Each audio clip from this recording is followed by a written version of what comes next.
রাগ করলা, বল বিসমিল্লাহ, বল সুবহানাল্লাহ। এটা মুসলিম সমাজের জন্য এর চাইতে বড় লজ্জাস্কর বিষয় আর হতে পারে না। আমরা এখন দেখতে পাচ্ছি যে হয়তো কোনো গণক, সে গণ্ড মূর্খ, তার কোনো জ্ঞান নেই, পাপিষ্ট নরাদম সে, তার এই কথা ভাইরাল হওয়ার পরে এখন কেন আমাদের সবার বলতে হবে রাগ করলা, বল বিসমিল্লাহ, বল সুবহানাল্লাহ।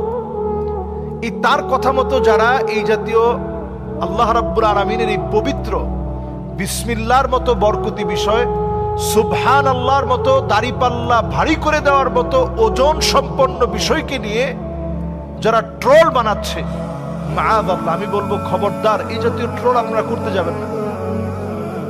একজন গণকের কাছে স্বাভাবিকভাবেই যদি আপনি যান, গমন করেন, নবী আলাইহিস সালাতু ওয়াস সালাম বলছেন, মান আতা কাহিনান আও আররাফান ফাসাদ্দাকাহু বিমা ইয়াকুল ফাকাদ কাফারা বিমা উনজিলা আলা মুহাম্মদ সাল্লাল্লাহু আলাইহি ওয়াসাল্লাম। গণকের কাছে যারা যাবে, যারা হাত দেখাবে, যারা এগুলা বিশ্বাস করবে, গণকের কথার ওই তাবিজ নিবে, গণকের কথার ওই গাছের শিকড় নিবে, নবীজি বলছেন ফাকাদ কাফারা বিমা উনজিলা আলা মুহাম্মদ সাল্লাল্লাহু আলাইহি সাল্লাম, তার ইবাদত আল্লাহর কাছে কবুল হবে না, তার ইবাদত নষ্ট হবে। এমন কি ওই লোকটা আল্লাহর কাছে এতটা ঘৃণিত হবে, তার ঈমানটা নষ্ট হয়ে যাবে। ইবাদত নষ্ট হলো, ঈমান ধ্বংস হলো, ঈমান ধ্বংস হলো, ইবাদত নষ্ট হলো, গণকের কাছে যাওয়া।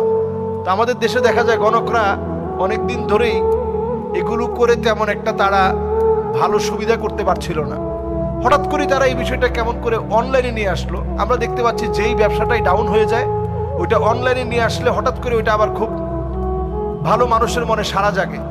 এখন সারা জাগতে জাগতে এখন এমন অবস্থা হয়ে গেছে, গণক এখন রাস্তাঘাটে অহরহ বলে বেড়ায়, রাগ করলি সুবহানাল্লাহ বল, বিসমিল্লাহ বল।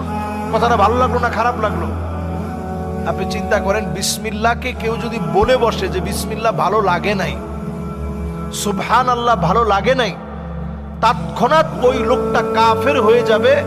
যে লোকটা বিসমিল্লাহকে ভালো লাগবে না এটা বলার সঙ্গে সঙ্গে কাফের হয়ে যাবে।